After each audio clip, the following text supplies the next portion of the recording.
ప్రతిపక్షానికి చెందిన గౌరవ సభ్యులు ప్రశ్నలు వేస్తున్నారు, రావట్లే. దాని మీద దాని కారణం ఏంటంటే వాళ్ళు ప్రశ్నలు వేయడం వల్ల మరొక 2 మెంబర్స్ మాట్లాడే అవకాశం పోతుంది.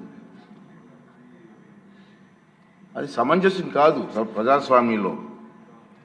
కానీ ప్రశ్నలు అడగడానికి సభలో ఉండటం లేదు. మీరు చూస్తూనే ఉన్నారు, ప్రశ్నలు వస్తున్నాయి, వాళ్ళు సభలోకి రావట్లేదు. ఈ కారణంగా సభలో ఎవరో ఒకరి ద్వారా మరో 2 ప్రశ్నలు అడిగే అవకాశం కోల్పోతున్నారు. ఇది చాలా దురదృష్టకరం. సభకు ఎన్నికైన గౌరవ సభ్యులు సగర్వంగా సభకు రావాలి. ప్రజలు ఎన్నుకున్నారు మిమ్మల్ని, సభలోకి వెళ్ళి మా సమస్య మాట్లాడమని. సభకు రావాలి. ఎవరికీ కనిపించకుండా వచ్చి సభ్యులు హాజరు పట్టికలో సంతకాలు చేసి వెళ్ళిపోతున్నారని దొంగలలాగా వచ్చి. మీరు గౌరవ సభ్యులే, ప్రజలు ఎన్నుకున్నారు, మీరు ఎమ్మెల్యేస్. దొంగలలాగా వచ్చి సంతకాలు పెట్టవలసిన అవసరం ఇచ్చింది కర్మ. ఒకసారి ఎమ్మెల్యేగా గౌరవప్రదమైన దీంట్లో ఉండి హాజరు పట్టికలో సంతకం చేసి సభకు ఆ మొహం చాటేయడం వారికి గౌరవాన్ని తగ్గించిందే తప్ప పెంచదని చెప్పి నా తాలూకు అభిప్రాయం.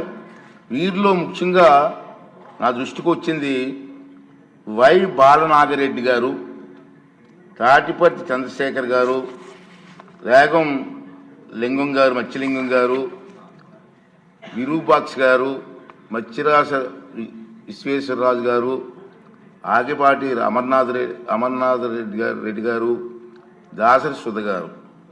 మనం గవర్నర్ ప్రసంగం ముగిసిన తర్వాత, అంటే ఫిబ్రవరి 24వ తేదీ తర్వాత వేరు తేదీల్లో ఫిట్నెస్ రిజిస్టర్లో సంతకాలు పెట్టేట్టు నా దృష్టికి వచ్చింది. అంత దొంగచాటును వచ్చి ఒక దొంగల మాదిరిగా సంతకాలు పెట్టవలసిన అవసరం లేదు. కానీ వారు ఎవరు కూడా నాకు సభలో కనిపించలేదు. సంతకాలు ఉన్నాయి కానీ సభలో కనిపించారండి మీకు ఎవరికన్నా? నాకైతే కనిపించలేదు.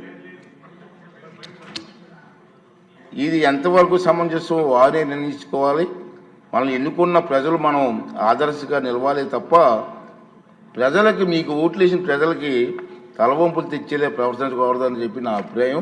ఈ సభ ముందు పెట్టాలని చెప్పి నేను ఈ 2 విషయాలు మీకు తెలియజేస్తున్నానండి.